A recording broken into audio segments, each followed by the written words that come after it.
truth and its ramifications and how we can really understand certain things. Something came up the other day. I was talking to somebody on the uh, platforms, and we talked about unnecessary suffering that we go through. And there was an incident with her mother, and she could not talk to her for 20 years before she died. So now the lady sees how unnecessary that was, unnecessary suffering, both her mother and for herself, because of her mental fixation on something, and how she could have outgrown if she had realized that's all just thinking, and she needed to see that way. It's not real problem, but it's how they have image about each other, right? So that became the important nidus for this talk. So I thought I'll point out how we kind of allow what need not be there as not necessary, and then we kind of go through and we kind of double, oh, we are only humans, we do this. But we have humans. As humans, we also have this capacity to really identify this as unnecessary and not. So it's a simple formula like do not cling to something that you think that is unnecessary. See, if you look at our modern society, there is a modern paradox. See, we live in an age of really unprecedented comfort and convenience. We have, right? We have so many, even in my own lifetime, from my childhood to now, our availability of things that give us comfort and convenience have grown tremendously, because technology can connect us now instantly. My sister is there in Secunderabad, India, and we were able to talk to her almost every day very easily, freely, without paying any money on the WhatsApp, right? And information is flowing very freely. That also we see. And then material abundance surrounds many of us, but it is not distributed equally, equanimously. So many people are deprived of food, even though we can feed all the population on the planet. Okay, but just beneath this progress, the surface of progress, a different story is unfolding. See, many people today feel they are chronically stressed, as if always running behind, right? That is there. And then many people are mentally crowded with not only a lot of information, endless inputs, and also demands that are made on mental competition and all that.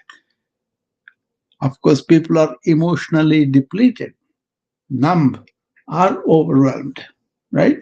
And many young people feel they're not connected to anybody meaningfully.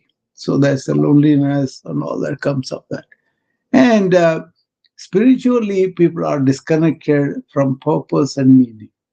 That we don't know what's the purpose of human life. Just existing, just eating and sleeping is not that. If there's some meaning and purpose in life, then it becomes so. That discovered that we are feeling isn't because life is always harder. It's because we're often farther from ourselves, from our real inner being. Okay, uh, so this is something apparent, that is happening all the time to people. So as I look at this unnecessary suffering, how are the forms that we can see? See, pain is part of being human. That is there. But suffering multiplies when we lose touch with our essential nature. When awareness becomes outsourced to external measures and mental patterns. That is the tendency that we have as modern people with the technology and all that. We can use the technology, but why do I have to identify with technology? That's my question. Okay. But this kind of lack of awareness of inner source, we kind of pulled outward towards the technology. So technology is not the problem, but how we approach to it is the problem. Okay, that is the identity fusion. See, we often mistake ourselves to our roles, our productivity, our status, our achievements, and lose sight of the awareness beneath them all. Right, and we kind of compare compulsively, constantly measuring ourselves against others. That creates a kind of a relentless cycle of inadequacy and striving that never resolves, right? And then we have the resistance to reality. See, we always fight what is instead of responding skillfully to it. That drains our energy and multiplies inner friction. This is what I see all the time. And then we are chasing relief over understanding. See, we seek quick fixes and distractions rather than putting to our pause or whatever we're doing. Let me understand the root of my discomfort. So we chase relief more than we want to stay put and go into the understanding. So this pattern becomes clear. This pattern of lack of identity, compulsive comparison, and resistance to reality, and chasing relief or understanding is a pattern. That pattern is ignorance of our self, inner self, and misidentifying with something outward. And then there is the inner friction that never goes away. The mind that is meant to serve us becomes the master, and constant tension becomes as a baseline. That's what's going on. Okay, people, if they pause and look at it, they will see what I'm saying is true in their own life. That's where the real problem arises, and all the unnecessary suffering, because the mind is ruling. So suppose you don't mind having a difficulty with your mother, and then you are talking to her, then all that suffering has gone away. See? So that's the crux of the thing. Do we have pain? Do all the pain produce suffering? That's the question. In our medical circle, chronic pain, we talk about you can have pain, but suffering is optional, right? I'm sure Peter understands what I'm talking about because he treats people with chronic addiction and he knows about it. So, if you understand this distinction, that is actually for us doctors is both clinically useful and it is deeply liberating, not only to me, to the patient. See, we cannot eliminate pain, all pain from life, but we can significantly reduce the secondary layer of suffering added to it. We add them to it, right? That's why pain inevitable, natural, unavoidable experiences of being human. Loss, change, and uncertainty, physical fatigue, illness, and limitation, or feedback, or failure and grief. All this thing, the implementation, impermanence of all things is there. So pain is inevitable. So pain asks us to feel, adapt, and grow. It is part of life's curriculum. Part of life's curriculum. Whereas suffering is often optional. These are the layers we add through mental patterns. That's why I mentioned about the mind being the master to us. We make it like that. We allow it to be like that. So suppose you ruminate or you say catastrophe, you are imagining about what might happen. That is suffering that you could avoid by avoiding the mental pattern. You can say self-rejection, I have this cancer, I have this pain because or I have addicted, whatever, or shame loops. You will have thinking of being insulted or not respected, whatever the shame loops we call them. And you have a very harsh inner criticism. That's a mental pattern too. Then the suffering will be increased by that. And then a sense of meaninglessness and disconnection. You don't know who you are, who are connected with, what's the purpose of your life, what's the meaning in your life, none of it. And you don't have that, it kind of boils down to more suffering, right? And then this reactivity we repeat for the same painful responses or painful patterns, excuse me, painful patterns that you see, and you have the reactivity to it, right? So this suffering is pain plus resistance plus story plus identification. You can put it like that. Say, whereas pain is asking us to feel, adapt, and grow, and it is part of life's curriculum. Suffering is pain plus resistance plus story plus identification. See all those mental patterns, how they add up to the suffering more.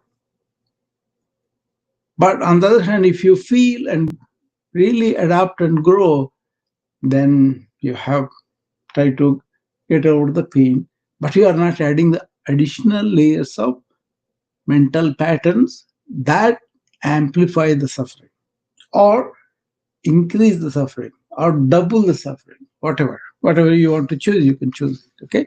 So now you can see many of the things that are related to our mental patterns are unnecessary, but you are stuck in the mental pattern and you stuck in that layer of mind, then you think that's real. And then you go through the suffering of mental patterns on and on and on. How many times, we all know this, how many times we have continued battles with our best friends, with our relatives, with our sisters, spouses, um, parents, right? So colleagues, so this happens all the time. And but we don't pause and say, what is this? Is this a mental pattern, or is this something comes and goes, or am I giving it air by munching on it and thinking that is real? You know, I like J. Krishnamurti, Jiddu Krishnamurti. He said some one day his secret was he never minds anything. Think of that. If you don't hold in mental patterns, if you don't hold on to the mental patterns, if you don't identify with them as my feelings, my heart, my ego, my mind, and all that, look at the freedom that you have. Think about that. So, mental patterns create our unnecessary suffering, and the mind is not really us. Mind is there for us to use as an instrument. Okay? So, in the morning routine, I kind of remind people to end the morning routine with affirming, I'm not just this body and mind, they are my tools, but I am really the witness consciousness or conscious being or atman or soul, whatever, right? So that's not done just frivolously. It's a very important thing to be really realizing who we are and really staying there and watching the thoughts, watching the emotions come and go by. Okay, you may say, oh my god, that is not human. No, no, no, that is human, and human have a much more potential than we give credit for.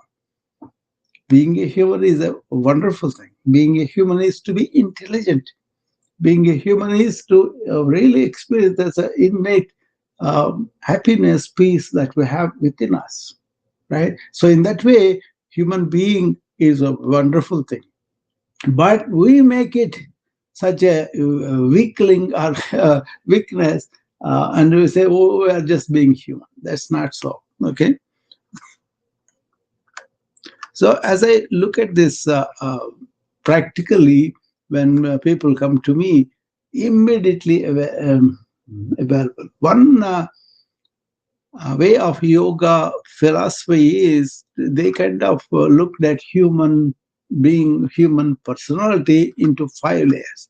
I think I talked to you about this, right? That is really something that you want to revisit because you want to understand what is a human being is. Okay, that human being is layered of we have a physical body with all our bones, with our muscles, with our organs, with our blood and everything.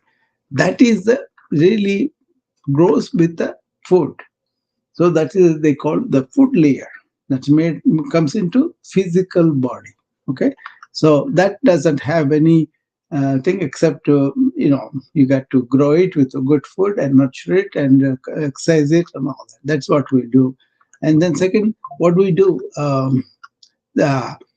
we have from the food energy is formed, and with that energy we move, we kind of do a lot of things in life and think, feel and all that. You need that energy. Okay, so they call that energy layer, and that comes and gets produced in our cells and circulates in the body, and then that energy we use to do so many things. Okay, whatever we do, we talk, we speak, we feel, we kind of move, all that is done with the energy layer.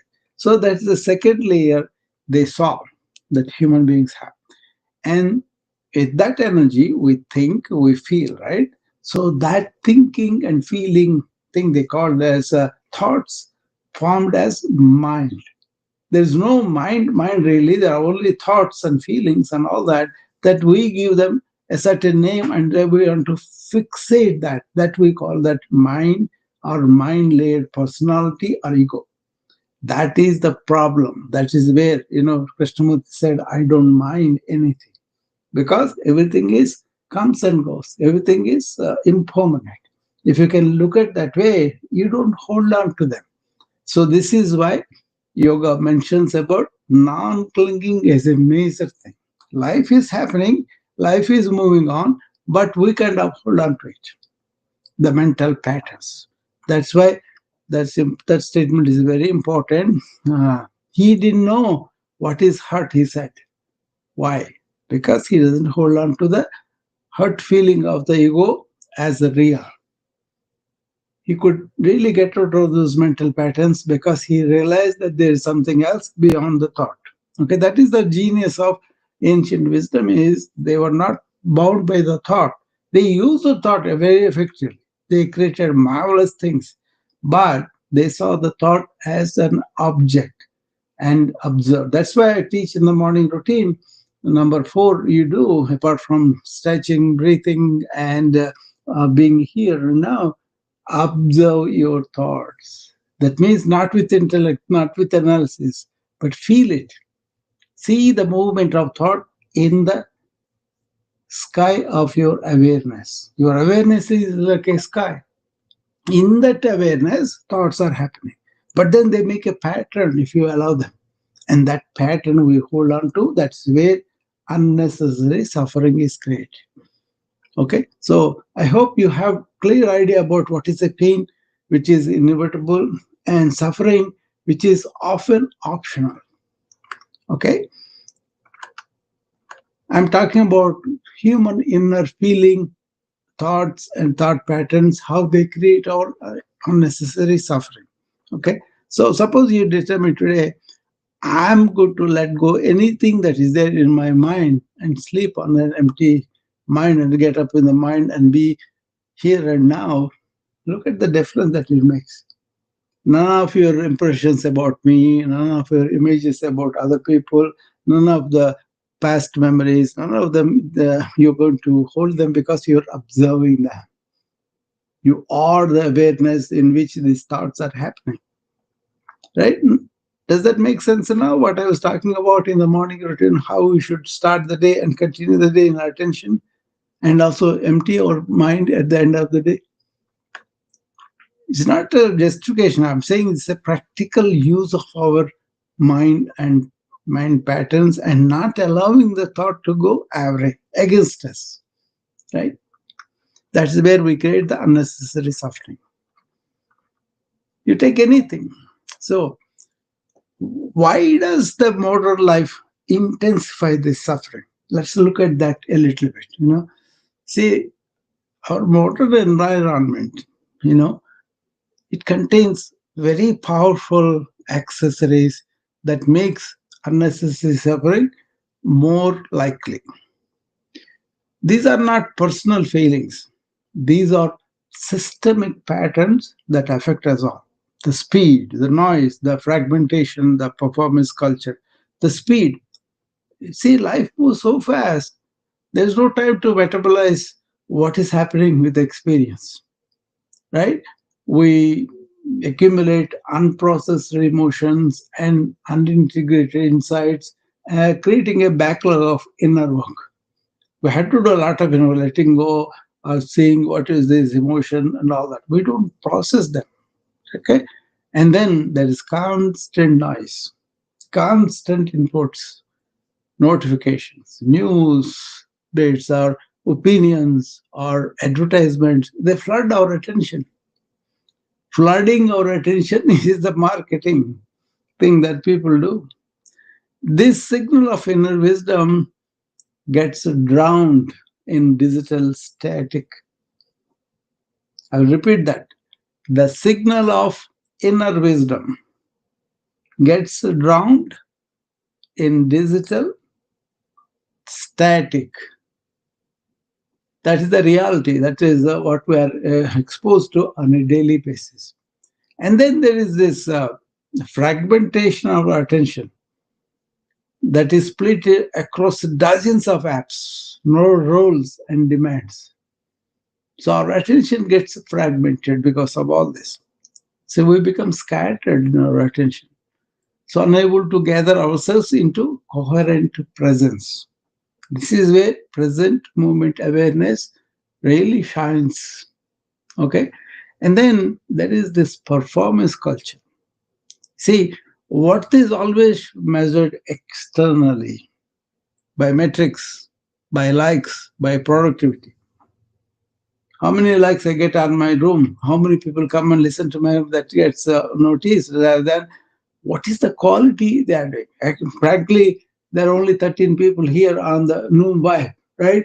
And I think this is a very important topic, not just because I'm speaking about it, but because I'm kind of give the value to that, right? For the suffering of the people, okay? But hundreds of people come to ordinary casual talk. That means you can see that. So the performance is according to the metrics, not according to the quality of the talk, right? And even the management here sleeps on this. They don't come and say, "Oh, this is valuable stuff. Let us give some, notice." They don't do that because they want external success, right? So what is measured externally by metrics, by likes, and by product? It doesn't matter to me because it's not my loss. I am doing what I want to do, what I feel is good. But if the people are not there to receive it, then that's too bad. Okay. But I don't carry about that. So, what is happening is the mind becomes overclocked, all the time working, all the time going. And then the heart becomes underfed. Okay. And we wonder why we feel so tired. You are overwhelmed. You have so much of burnout of the brain. So these systems are persuasive by design. We are not weak for being affected. We are human, we are affected, but we are not aware of it. So we can change that pattern. Okay. I have joy in communicating what I feel concerned about. But if people don't receive it, I don't mind. That's what I learned from Jiddu Krishnamurti. Don't mind anything, just do your duty. That's what I learned from Krishna. Karvanyavadikaraste mafale shukatachana. Do your duty. Don't worry about the results. I'm only pointing out because where is the emphasis? What are you going after? What is that you're getting after 1 hour of casual talk? You can do that, but spend at least 10 minutes out of that for a meaningful dialogue. That's been missing. That's why people get sucked into this unnecessary suffering and they engage their mind like that, and it goes on reinforcing itself and then forming a paved ways to concretized ways in your mind, and they keep on having this cyclical thinking. Okay, that's why understanding the power of these mental patterns, how we nurture them, how we can really avoid them is important. This is a very profound thing if you understand. But if you don't understand, it doesn't make any difference in your regular life and regular suffering. Okay? So, this is like a missed opportunity. When we don't know ourselves, that is, we have that awareness behind the thought, but when we live exclusively from the surface of thinking and doing, we miss something profound. That is the native capacity for bliss. You have that capacity for bliss that exists with each human being. This isn't a mystical state reserved for monks or mystics. It's a baseline of alignment available to anyone willing to turn their attention inward. So, this innate bliss expressed as ease that is not dependent on everything going your way. That's okay. You can try again or improvise or learn from the past experience and then be ease about, okay, I'm going to be not taking too hard. I'm going to be myself. I'm going to attempt this again. And you have a clarity that isn't dependent on controlling outcomes.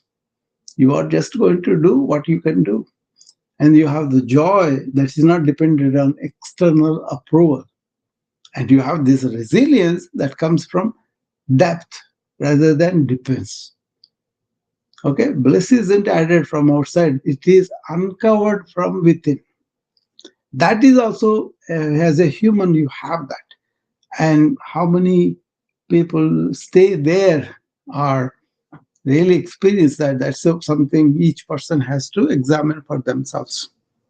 Okay, so it's not only avoid unnecessary suffering, but you can uncover the bliss within you under any circumstance. That is the genius of ancient wisdom, which they have shown us and which we conveniently ignoring. So this is like a lotus for the future.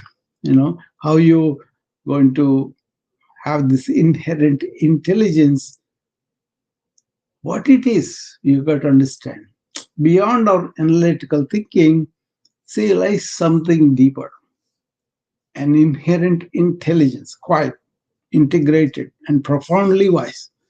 This isn't measured by IQ tests or academic credentials. It is the integrative capacity that arises when body, mind, and heart and meaning work. They all come together in harmony.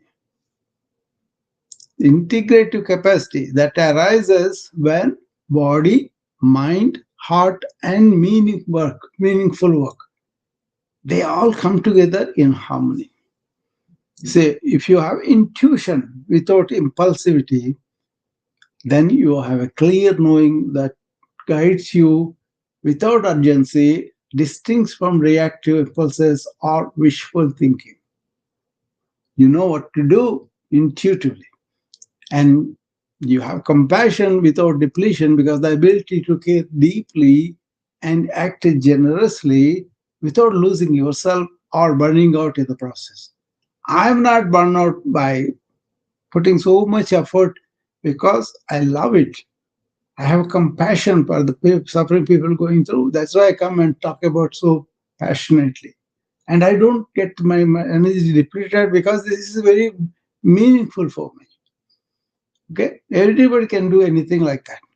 And if you have an action without inner conflict, you are thinking something, you want crowd coming to you versus you want meaningful delivery, then you have a conflict. But if you don't care about how much crowd it is there, and then you only care about what you want to do, that action without inner conflict comes out, decisions that are aligned, choices that don't require constant second guessing or create internal warfare.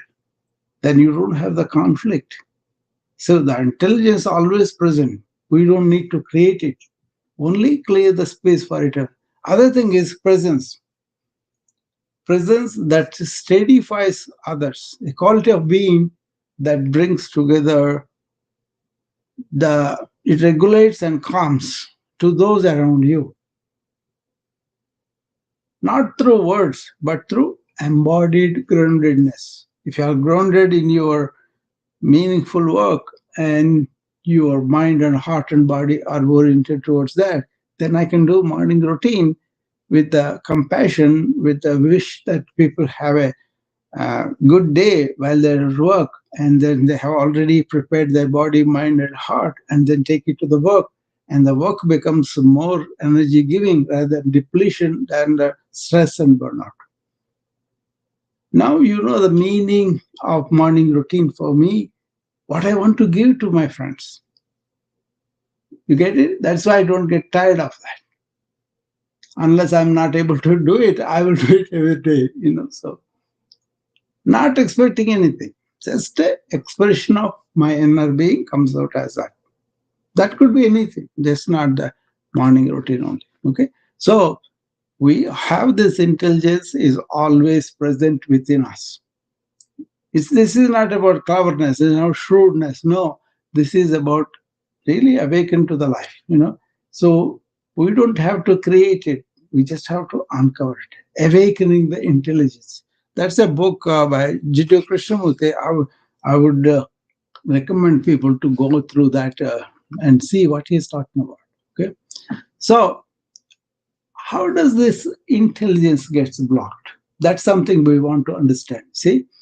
Uh, the signal of this intelligence is subtle. It's a quiet whisper beneath the noise, all the noise that goes in our mind. When our system is overwhelmed, we simply can't hear this whisper of intelligence. The blocks are predictable and they are reversible. Number one is chronic stress physiology.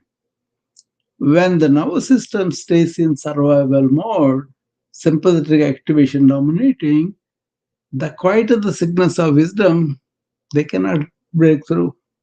Okay, so the body believes that is under threat and prioritizes immediate reactions over integrated responses. Immediate reactions are fear, anxiety, and then feeling of the doom.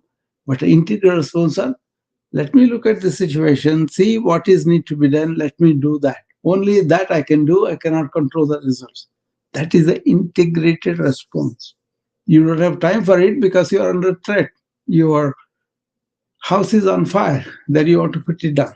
So don't expose yourself to the sympathetic activation on a continuous basis. What people do, they react all day in modern life.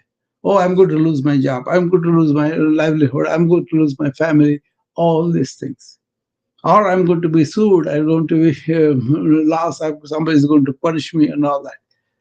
No, you don't have to live under that. You can control those impulses by identifying, why do I have to behave like this? Let me focus and do what I can do. And very little time to process your emotion. That's the second one. First one is chronic stress physiology. You create your own physiology by engaging in series of reactions, right?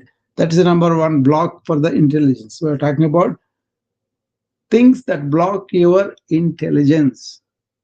So number one is this chronic stress that we generate with our own reactions. Put it aside. Number two is you cannot process emotions because you don't have the time and you don't have the emotional stability to sit down and process it.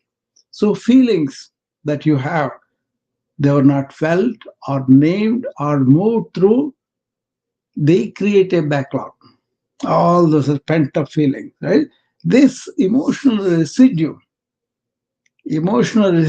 that clouds your perception and hijacks your decision making, keeping you reactive rather than responsive. This is another thing. First is the physiology itself because of the chronic stress before the reaction. Second thing is not able to process emotion appropriately. Third thing, there are rigid narratives. Stories like I am my productivity or I am my achievements. They create a brittle sense of self, that ego that gets rattled very easily. But if you are transcending the ego and seeing that this is supposed to be my tool, it's not supposed to be my boss, then those narrative changes completely, right? But how many people are not identified with the ego? Hardly any. But you don't have to suppress ego, cannot remove it at any time, but you can transcend it by understanding what it is and also realizing, are you identifying with your ego or not? Because you are not the ego, because you are the underlying inner self. That is the biggest thing in ancient wisdom, where they said, as a human being, your purpose is to turn inward and realize who you are. Okay? So, if your identity is fused with performance, any threat to that performance feels like a threat to existence itself.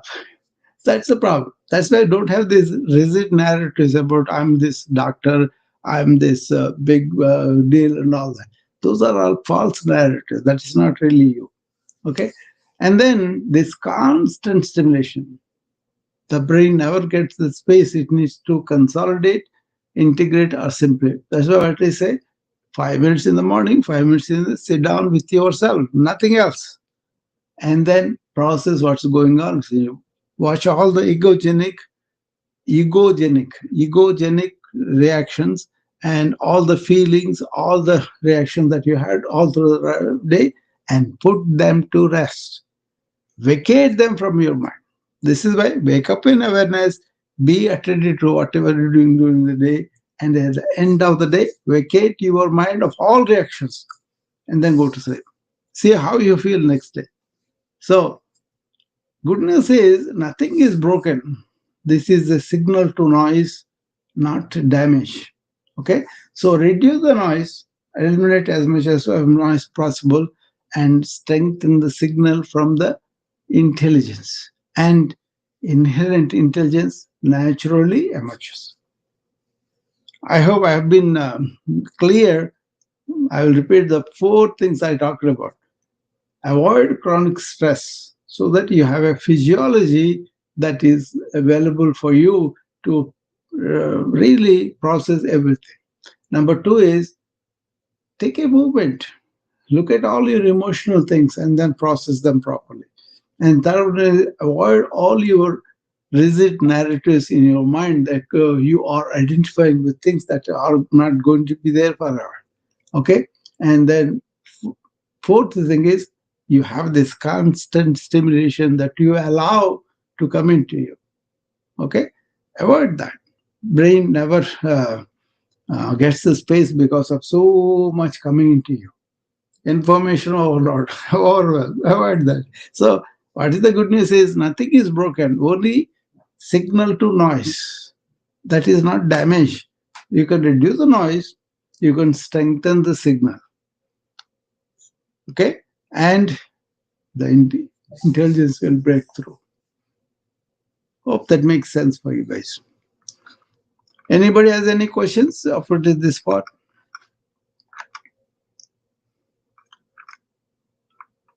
Okay.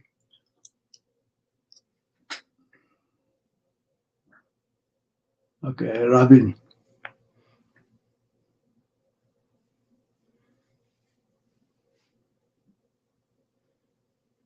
Good morning. Hi, Robin. How are you? I I came in a little late, so I wanted to. I didn't at the very beginning. I was just thinking of the unnecessary suffering, but I listened really closely. There were a couple things that stood out to me. One of them is really finding the worth in the work that you do. Yeah. Also, assigning your the. So, as a nurse, of course, I pride. I get a lot of pride in the work that I do, helping people. That is why I do it. That's what makes me What? good. Yeah. But yes, but sometimes it's sometimes it's even as a physician, a thankless job. But that's not why I do it. Sometimes all you can do is put the information out there. It doesn't mean somebody will always pick up on what you're saying or grasp what you're saying right then and there, but you've planted a little bit of a seed, you hope, and that somebody can learn something. Yeah. That's one of the things. So years ago, like I mean, like in the '90s, I took a philosophy class, and it was one of the. It was just at a like a community college, and it was one of the most delightful classes I had ever taken. And I remember something that stands out to me quite a bit, and maybe you can enhance upon that. So the thing was, and I believe it was under Buddhism, that we suffer because of our attachments. Yeah. Yeah. And I can never let that go because we are human and we have all these attachments. And how do you detach? How do you let go? Maybe you can elaborate on that. That's always hung in my head. I'm so sorry. Very relevant question, Robin, because one of the things that the Buddhists talk about is desirelessness. Okay, we'll come to that later. Just remember that word. What it is we kind of don't leave things as they come up and then let them go. We kind of attach significance to that, and also attach significance to ourselves because of the work done, the credit that comes, and all that. All that is egogenic. So we mistake our real self and we think ego is our real self. That is what is demanding the meaning, the purpose, and also feeling good about ourselves. That's all egogenic. We don't realize that. That's why we allow it to grow, grow, grow, and then when it is not coming that way, then we feel offended. We are not happy just to do the nursing work or doctor work, but we want something out of it, a sort of recognition, a sort of feeling pride and all that. That is the mental pattern I'm talking about that we allow it to bring because we are raised with it. Okay, we are praised, we are given. Suppose I'm supposed to read a lesson, and then I read a lesson and go to the class. The teacher will say, "Oh, he's a good boy. He kind of listens. He does it." That is how the ego is started. Even kids also, my parents also, but they don't need to do anything. Only thing is, we kind of mature and realize, hey, these are impulses that are coming, mental patterns, but without that, I am okay as a human being, then the work becomes meaningful because we are providing service to the patient. Right. Not because I'm so great, I'm doing this service, but I am compassionate. I want them to have the reducing suffering. That's why I'm valuing the job. And that's why I should be grateful for the opportunity given to me to serve the patient. Right. This is how I look at it. I look at it, somebody calls me and say, I'm in pain, doctor, I need your assistance. Even now I'm retired, but still a lot of difficult patients come my way. So I don't, if I can allow myself, like, oh, I'm such a great physician, I'm doing this uncontrolled diabetes, nobody else can do, then I'm allowing my ego overwhelm me. On the other hand, if I say, oh, this is a human being, that being is divine, I have the opportunity to serve the divine. So I'm happy that I was given this opportunity to help him. Then I'm not being egotistical, but I'm being really servant for that opportunity to serve. Right. Excellent. That's exactly what I'm feeling. Yeah. Yeah. You see, you feel good because you are relieving the suffering and you are helping other human beings feel more alive. Right? So that opportunity given to you, we are grateful. That is much better than allowing this mental pattern of ego continue, and that breeds this unnecessary suffering. And it misses this intelligence behind it, which recognizes what is ego, what is not, what is real opportunity to serve, what is the work we do, why do I have to identify with all that? So that is why they said, detach yourself from the fruits, detach yourself from the ego. Somewhere in the progress from the ancient to modern, we kind of valued more ego. We kind of valued more about the profits. And those two were taught way, way back ago. Just do your work, don't worry about your thing, and then do your work because you have the opportunity to serve. and then you won't have the problems of this mental pattern of egoic nature. And people suffer because of that. Wonderful question, Ravi. Thank you. Anybody else?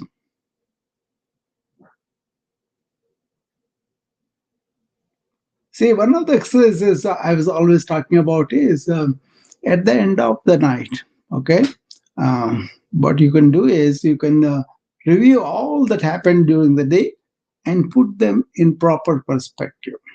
Suppose something very trivial, okay, like this: I want to be praised by people, I want to be recognized by people, I want more people come and give me claps. All those things are silly and trivial, and you let go of them right away. Okay. And second thing is, if something meaningful, relationship or work related or anything that's important for you, write them down, but sleep without them for the night. Do that, then your natural physiological function of sleep is to uh, detoxify your organs, detoxify, including your mind, all the thoughts and everything. And that works much better. And this is one of the secrets of longevity. Okay, so you have better physiology the next morning rather than you sleeping with all that. Okay, now how can you open this inherent intelligence? That's where we're stuck. I'm going to give you simple things. Okay, so if you want to access to your deeper wisdom, this does not require dramatic life changes, okay, or lengthy retreats, go and spend thousands of dollars. And no, it requires consistent small changes, small practices, let's say. Okay, say what they do is they restore your clarity.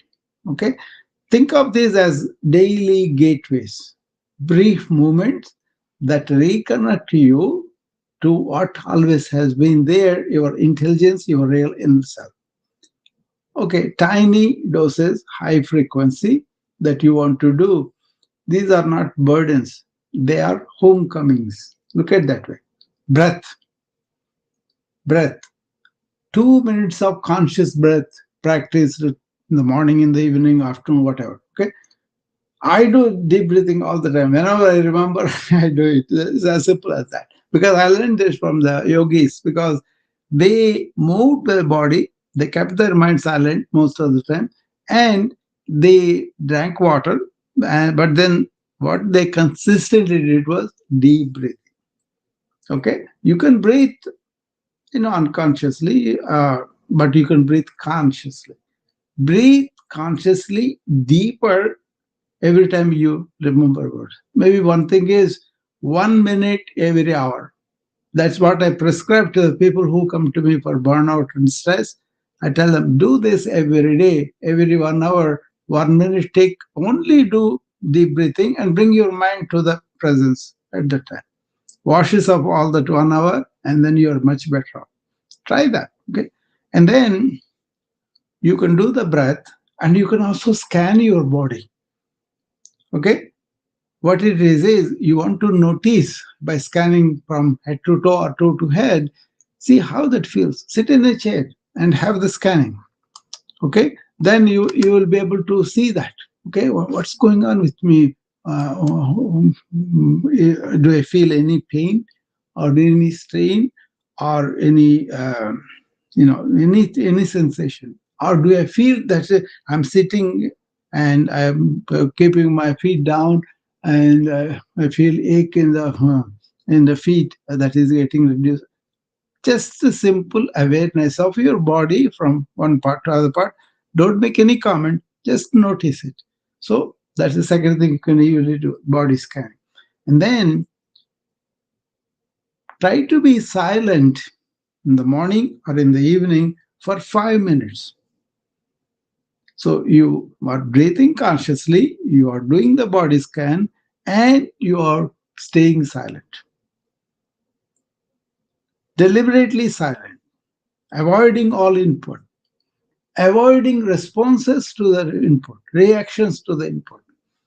So this is number three. Breath is the first one. Body scanning is second one. You can do both of them, right? And the third one also you can do. Be silent. Practice silence deliberately. How many people are doing this? If anybody is doing, come up and tell me. I will be very proud of you. You can do this. But I talk about it all the time. Be silent in the morning after awakening and before you go to bed.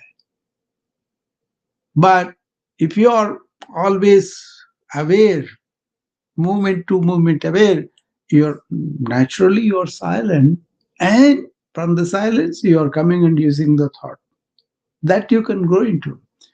And so we could talk about three things that you could do. You could deep breathe, you could scan the body and see what's going on, you could keep your mind silent. And the fourth one is nature contact. Be outdoors or look at the outdoors through the window at least for 10 minutes. Okay? And at the time, be present. What is happening here? Who is coming up here? What is that I'm perceiving? Don't make any comment. Don't make any judgment. Outdoor today very cold. Iowa, right? Minus 20 or something. So, oh, Peter, I don't know. It happened that, come back again, please. So it's a kind of be present while in contact with nature. Then it becomes very easy for you to be here and now, and also be with that intelligence that is there within you, that is observing the nature. Namaste, Peter. Namaste, Dr. Rao. Namaste. Yeah, I'm doing, not all the time, but I am doing it. Right. What I've been practicing for the last 4 mornings is going outside and I do get in the sun, but like you said, I instead of like looking at the sun directly, I do close my eyes and just like let it hit my, I really enjoy that. And I enjoy that midday as well when I take my break. Midday, it's good just to be out and just be in nature. And it's a game changer. And when the weather was a little bit different, I pop off my socks and stand in the grass, stand next to a tree. And it really helps me reset. I can literally feel it, not immediately, but afterwards. When I come back into the house and I return to the computer, I'm just so much more present, and my head is clear, and I can just attack my tasks so much more efficient. Let me tell you how I do it if I go out and all that, okay? The moment I get into the car and driving away, I know the road and everything is there, but I kind of make sure I have that notification of the grass and my lawn and around that, and the trees that are there, three of them have the leaves and falling or whatever. I have a tree here. I don't know the name of the tree, but then that gives flowers only for a few days. And they all fall, right? The white flower, but they're beautiful when they're bloomed. And I noticed that when they are gone, I noticed that all the flowers on the floor, I noticed that. And I noticed all the leaves falling. I noticed the color change of leaves. See, that is what I'm saying. Let those inputs come into you, but that is the initial stage. But then see the stimuli and not make a reaction within you. That's the second stage. And third stage is you're just aware. You don't have any reactions. That you progress into that. Basically, what it is you are resisting to have a mental pattern and get lost in that. You are present with the nature, with whatever it is. It may be blooming. It may have lost all the flowers. It may have lost all the leaves, or it may have all the icicles on the branches. But you see, I am in touch with the nature as it is going through its natural change. I'm just being the observer. I'm being the spectator instead of analyzer, instead of judge, or asking them to be different than what it is. If it's winter, if it's icicles are formed, I enjoy the sun blowing through that icicles. It's a beautiful Yeah. tree. It's like a Sure. electrical tree. You know what I'm talking about. But Of course. the thing is, are you present when that change is presented to you without asking, you should be this way, you should be that way? Yeah. Then you know Yeah. what happens? So it's okay to notice it. It's Yeah. okay to notice if the leaves are falling. It's okay to notice Yeah. the different. It's for me with my eyes closed. Yeah. Obviously, the different sounds. I notice those. Yeah. I just find it to be Yeah. very enjoyable. Now enjoy them, but then also reach a stage where you are just with it. Okay, Yeah. that means you are not allowing the stimuli influence your mental pattern. That is the important thing. Then Yeah. the intelligence comes out, not your mental noise, mental pattern. When you need it for work, that's okay. But when you want to spend time with yourself in nature, you are in touch with the natural, which is also within you. Right. That's how you come Right. into. Why do people go to nature retreats? Why do people go to forests to do this? Because they don't want this mental stimuli or mental pattern evoking stimuli outside to be avoided completely. Yeah. When you I'm are, thinking about signing up for a silent retreat. yeah, Do you have any experience with those, or what are your oh thoughts yeah, on those? my daily thing is my experience. Of course. But you know what? No, people like you come to me, for example. I Yeah. take them with a walk, okay, and Uh, then I make them realize what is going on within them in the presence of the nature. mm, mm, It's not a lesson, it's something experiential. yeah. Then Yeah. what happens? What happens? Come back, Peter. Then what happens is you kind of uh, learn from your own experience, not from somebody's description or somebody's explanation, but you are experiencing it live by yourself. Mm, That is very yeah. effective because a lot of people, oh, I'm thinking of this comparing to the garden I went to, something like that. Then say, no, don't compare, just watch it. Yeah. It's a kind of a, Yeah. you don't want to interfere with the experience of being here now with it. Right. That is Right. where in the morning routine, when I say be here and now, it's very important for us because as modern people, we have so many impulses coming in and we allow them unconsciously. Unconsciously, right. Yeah. And yeah, that's our neuro pathways are just carved Yeah. from childhood. So Yeah. That yeah. is where the mental patterns are created. That is where the unnecessary suffering is coming. Right. Right. See, that's why you don't know that you are creating these mental patterns mainly because we are ignorant of these kind of patterns. And they feel normal, Yeah. No, but they're not. I mean, you are not awake to it. They just yeah. happen. Yeah. But you are awakened to it, they won't happen. Choiceless awareness. Yeah. Don't repeat the word. Be choicelessly aware. Be choicelessly aware. Yeah. See, it is good to remember the word, but the important thing is, am I living it? Right. This is where moment to moment awareness comes, not thinking. Say, like you and me, any modern man, if you take it, we are first thinking persons. And Right. we think that is normal, but what is more normal for us is use thinking and stop thinking and be silent. I think there's a resistance there. Well, I'm just going to speak for me personally. I think there's just a natural resistance because our brains are used to doing something. Yeah, it's not And natural. We impose it without training. well, I think. Well, let me rephrase it. It's an automatic resistance because we're conditioned that way. It is rises because we created, we nurtured, we allowed it to grow. Right, exactly. They're mental patterns. That's what we are talking about. In modern society, we could understand these mental patterns and be aware of them as they are springing up. That means what? You got to be the sky of awareness. You are like that. Your awareness the clouds is of thought. Yeah, big. In that, I Thoughts remember. are coming. Yeah. I think of that a lot. Now, the thoughts are coming. Your job is to be that choiceless awareness and watch these thoughts go by.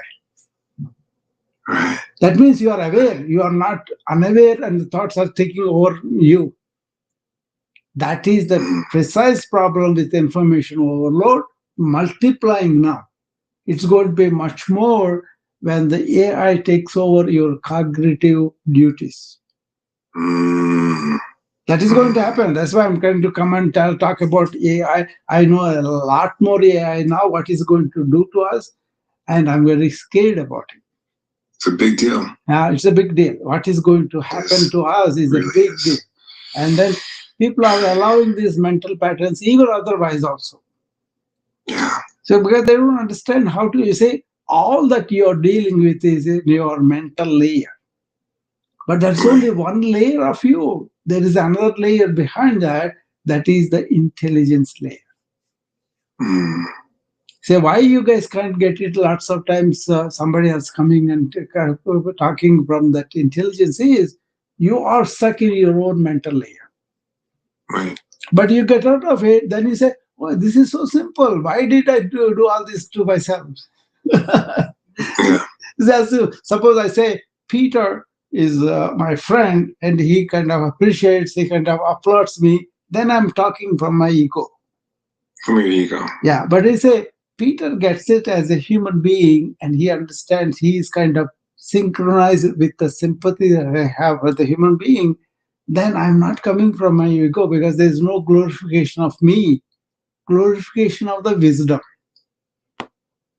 Mm. See? Yeah. So that's why I don't praise anybody. I tell all these things because I don't want to encourage ego in them. But I want to encourage the human being, and the being is the intelligence. Right. So your suffering is, I'm very much concerned about. Not about your pleasure about getting egoistic. See, that difference is there. Then we're always away from this lack of intelligence of ego, and we are bringing out our own intelligence. Everybody has this.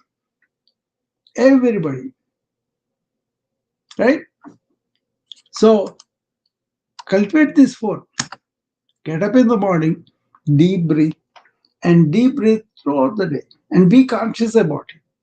And then be conscious about your body. Scan it at least a couple of times a day and see what's going on.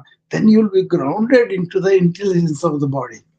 You will be more aware, right? People don't get into accidents when they are aware. And then be silent deliberately twice a day, 5 minutes. Don't Nobody has to do this for you. You can do it for yourself. And then be in touch with the nature as it is presenting to you, not how you want to be. Then you can accept a coldest weather, or you can accept the hottest weather, whatever it is. And actually, because you don't have the resistance for it, you will be able to handle the weather better. I remember Ramana Maharshi was walking on that black hills, and he was walking barefoot. And one other guest was with him. He wanted to walk, but then when he put his bare feet on those, heated rocks in summer, he could not put it back. He kind of jumped back into the shade, and then I can walk on that. Then he taught him something like, I think that is you, the Aham Suryasmi. That is the thing he said. That means I am connected with the life force of me. Okay, then what happens? Okay, then I'm not sure. Would you please explain it in more simple? Okay, ego is like a shadow of ours. Our real self is does not have to claim that I am great, or I'm doing this, I want this, I want that, and people make me feel good. All those impulses are egogenic.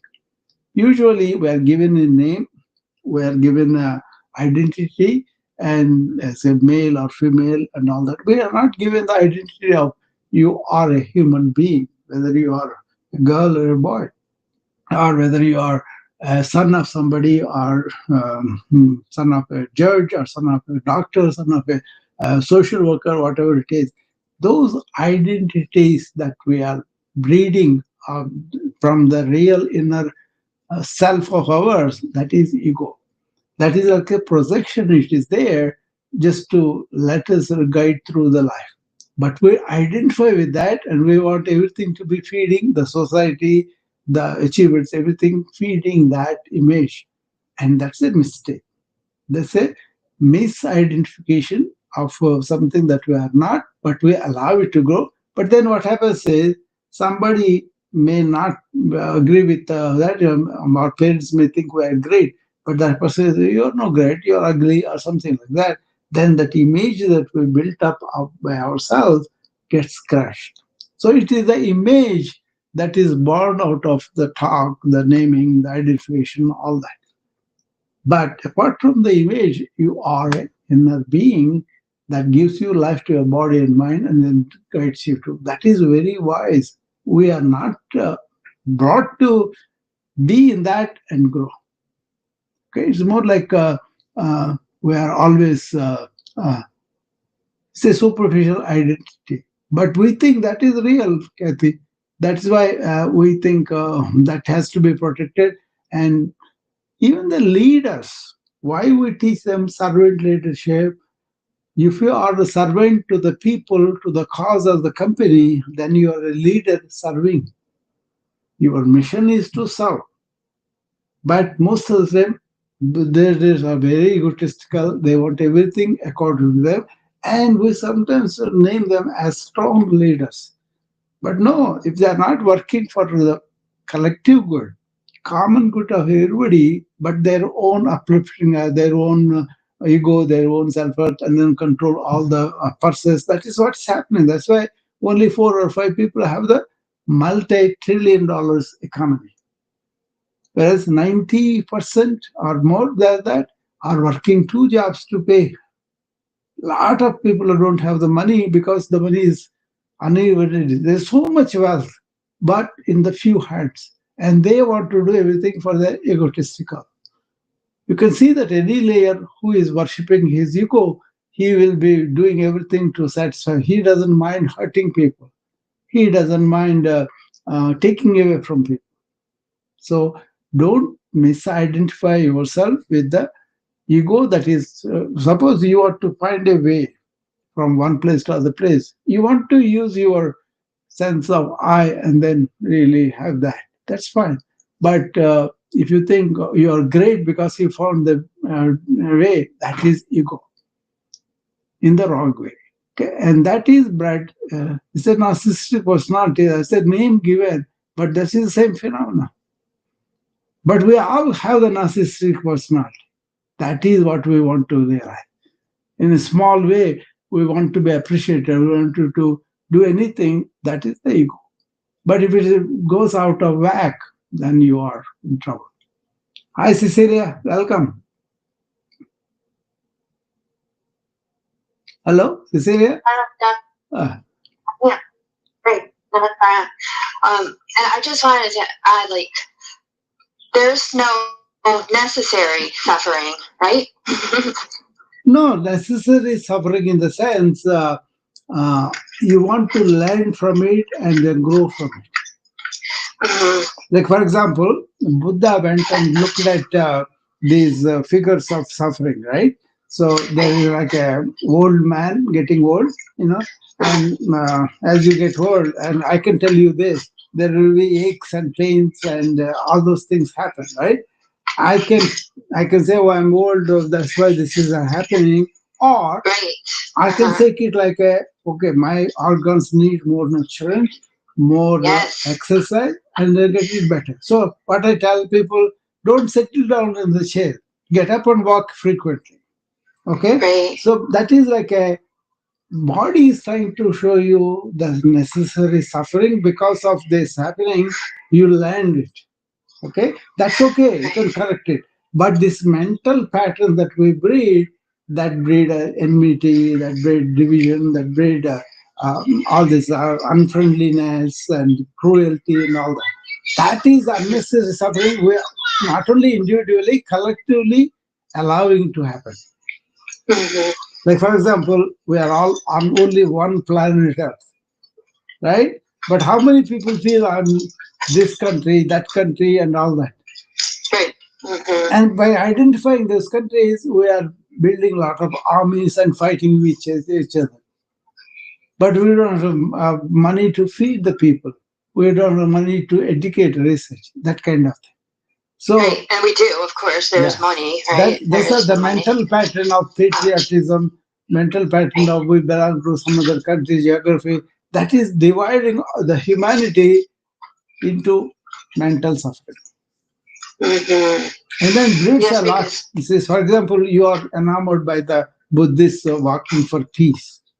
You know, what I would yeah, say is walk with the intention of what are these mental patterns that are breeding these wars among us in the family, in the countries, in the world. The same phenomenon. right. Eckhart Tolle, I think he said one time, 130 million people were killed in 20th century because of this ego. Meaning this ego breeds like Germans are superior people, other people so go and kill them all.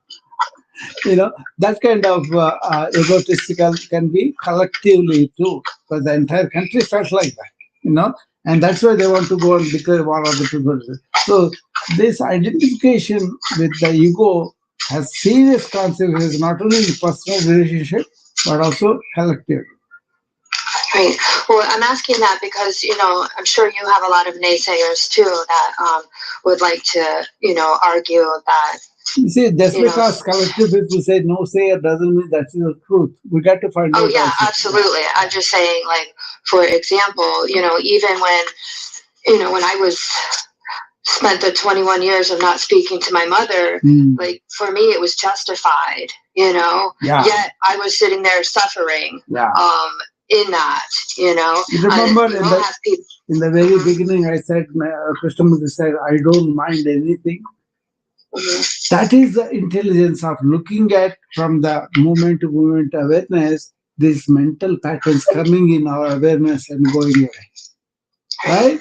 So that is the ability that I'm trying to invoke by being here and now, being in the present, being in the awareness. Right. Yeah. So it's all in our hands, really. Suppose you have that sensation now, like you said before, you wouldn't have avoided all the suffering. Right? You would have avoided because you recognize this is just a mental pattern. Why do I have to hold on to it? Right. Yeah. And boy, like life has been so much better and happier and all of that. Yeah. When I realized it was my thoughts that I could, in ancient cultures, they promoted this as liberation. Liberation from what? Yes, absolutely. I feel it. Liberation from your own mental patterns. Yeah, absolutely. That's what's going on. Yeah, and come back, Cecilia, you're cut off there.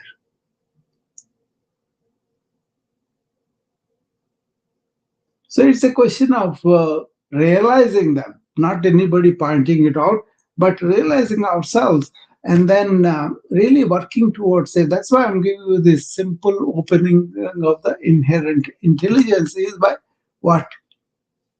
Deep breath connects you from unconscious to consciousness. Body scanning, your impulses from your own body helps you to be here and now. And also, silencing those mental patterns is something that you could do by awareness every day of the noise going around and keeping silent. And then in the nature, you're going to connect with the nature and also really resting the mental patterns. Yes, Cecilia.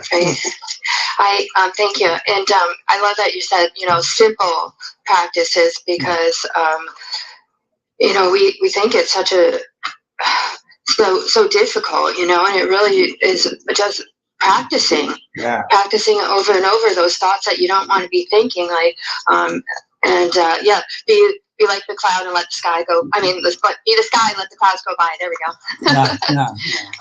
And that makes so much sense to me. And so very simple. You know don't what is attach to any evident of to it. me now? Now I can really feel the awareness as the sky. Right. Yeah. Whereas the thoughts that are going in between are small. So before, thoughts were the big deal and I identified with them. Right. Now I can see just the pattern go by. What a liberation. I will act on it if it is something that I want to. Otherwise, I just watch, let it go. Yeah, I was sharing recently that maybe in Philadelphia, I can't remember. I was downtown sitting somewhere, and I was like just sitting and allowing like the cars to go by, the people to go by, not even noticing like colors that they were wearing or anything, just allowing it all to go by. That's a good exercise. Yeah, very good exercise. Yeah. You can watch nature like that. Watch them as they are. Why do you have to allow them to be something? Right. Yeah, I was enjoying what you were saying to Peter about the nature too. No, that's a practice is available to you, to everybody all the time. Irrespective of what kind of weather it is there. It kind of reveals, because you see what it does, it goes through the natural thing continuously, but without really, giving importance to it. Right. All right, Dr. Rao, thank you so much. I'll keep listening. I'm walking 2 dogs at the moment, so I need to be more present here. Thank you. So I'm always coming to the end, because my intention was, there is suffering in our lives, and there is suffering that we don't want to allow it to happen, which is in our hands too somewhat. But also taking whatever that happens naturally, that's okay. Natural calamities, so lot of things. Okay. So I'm going to give you a gift here, a 60-second reset. Okay. Take it like a gift, and then see whether you can use it on. You can use this anywhere. Anytime you notice disconnection from your inner self. 1, exhale longer than inhale. 3 complete cycles, 5-second inhale, 7-second exhale. This actually activates your parasympathetic nervous system and tells your body we are safe. So use that. Okay, exhale for 5 seconds. Not inhale, I'm sorry. Inhale for 5 seconds and exhale for 7 seconds. Use that at least once every hour. Okay, that's 1. Number 2, if you have go walking, or notice your feet on the ground. Okay, feel your hands wherever they are resting, whether they are sitting down or going, shaking them. So bring attention out of your head into your body. This is how we return to the present moment. What is happening here? Don't judge. Don't say this should be this way. Just the walking, you can feel, sitting down, you can feel the feet, you can feel the body, but get your attention out of your mind to here. You live in the head. Get out of here. To be in the present, you got to be associated with some feeling with the that's easy to get. That's the second one. Okay, the being in the present by aware of the body. Third one is, what is needed now? Ask that question. Not what's wrong, not what I should do. Simply inquire with curiosity, what does this movement actually need? Listen for the answer without forcing it. It will come from deep within your intelligence. All your job is, you ask, what is needed now? What is that? Not what is that you wish, not what you should be. No, none of that. But what is needed now? And let the answer come from within. So that's the third one. The fourth one is, take one aligned action. What does it mean? Even if it is small, one step that is matching your values and also the truth of this movement. Not what you want to be, what it should be, what it can be. No, what the truth of the matter. Okay, these four. So this is action from alignment. So longer inhalation is one, being in touch with the two physical points, that's the second one, and asking the question, what is needed now? And the fourth thing is alignment with your, the action is aligned with your values, not from anxiety. So, can you remember this four? Deep breathing. Inhalation is shorter, exhalation is longer, and just feeling two physical points, bringing your attention out of your head to the body, body intelligence, right? Third one is asking the question, what is needed now? Do this with all the moments. And then align your action with your inner values. These four things, if you can do, then this practice, they creates a pause between reactivity and response. In that pause, inherent intelligence has room to speak, and then you will break the mental patterns, and you will be really executing your intelligence come through, which leads to the state of happiness already there. That is the bliss. You will experience it. You cannot explain it. You cannot give description to it, but you will experience the joy because you're not creating the mental patterns that takes away your suffering, that creates suffering for you. All right. So, anybody else has any questions? We're almost 1 hour and 21 minutes. That's okay. I can stay another half an hour if you want to. So, Peter, you want to do those four practices every day? Just breathing and feeling your body and asking the question of what is needed now and aligning your action with your values. Very important. Got it?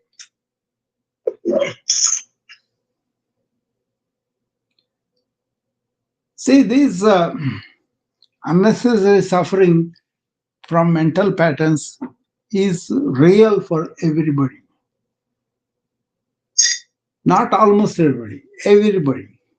So, got to be gorgeous, guarding that, and then understand your mental patterns, and they are supposed to be not going on their own. That's why these practices that I gave you 60-second reset. Do that. And then those patterns will be coming. They won't go away because you have already concretized them. You have created a concrete road. So they are all going to come back. So you got to practice this all the time. And the more you are aware, the more you will get the relief from that. Okay? Very valuable thing in this time of information age with all this information. But one thing I would say from ancient cultures to modern cultures, not any particular country, West or East, are all gone.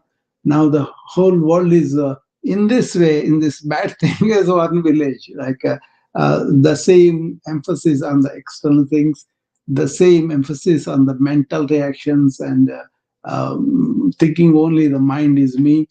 That is all over the world, right? Even India, also Indians also they got caught in this burnout, stress, and all these things. Okay, actually, many Indians do not really practice ancient wisdom. I'm talking about many means many 98% of them.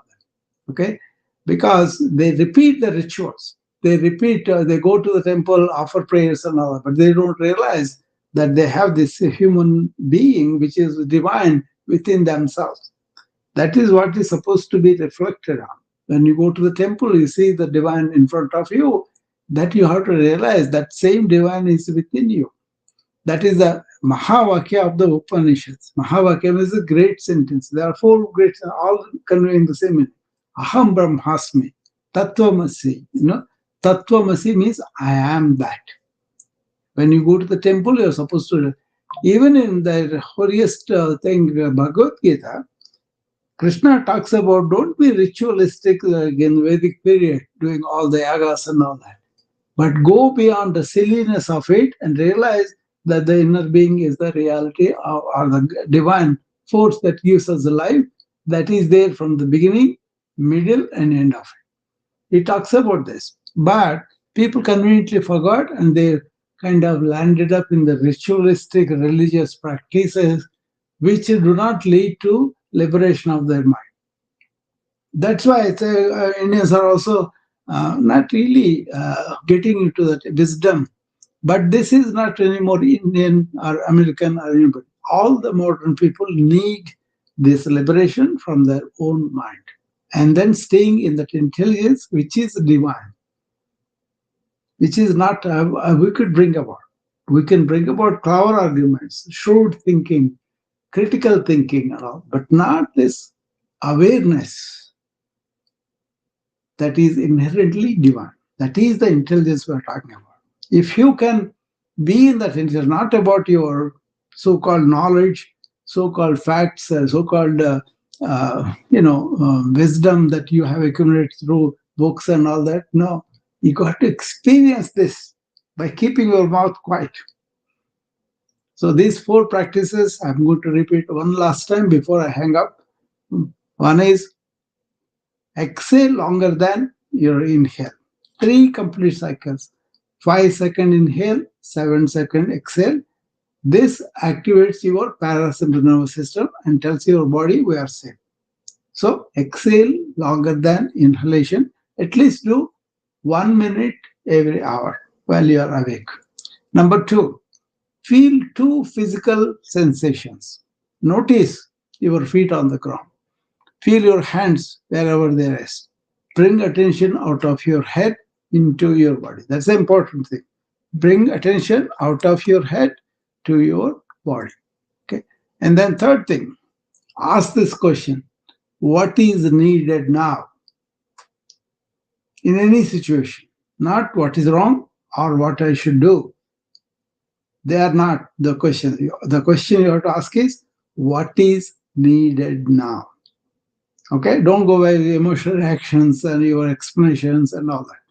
And the fourth one is make sure all your actions are aligned with your values. Okay, more than the values, which what is truth, what is the right thing. Okay, not according to your personal convenience. Okay, so even if it's small, one step that matches your values and the truth of this movement. Okay, action from alignment, not from anxiety. 4 things: breathing, feeling 2 physical sensations, asking what is needed now, and fourth thing is making sure is the action from alignment with your values, with the truth of the movement. So this practice, it creates a pause between your reactivity and your response. So in that pause, inherent intelligence has room to speak. Not your mental cloudness, not your shrewd worldliness, but your inherent intelligence. You never are in touch with that. That's why the unnecessary suffering. On the other hand, if you do this thing, you will step out of the suffering into the bliss of the moment. That is possible. That is what ancient wisdom passed about. Atyadhika dukkha nivritti, extraordinary sorrow transcendence, paramananda prapti, extreme bliss is possible. Instead of unnecessary suffering, you can be in the bliss. Okay, that is for you to find out. Okay, don't believe me. Don't say this is all the highest truth. No, that is for me, but you got to discover it. Go inward and find out. Okay. Thank you. And it's almost 1 hour and 30 minutes coming to. So if anybody else has any question, you can come up for a minute. Otherwise, we will close and we'll continue this time. And I've told this in so many ways, but I gave you the practical solutions you can do. Okay. Bye bye.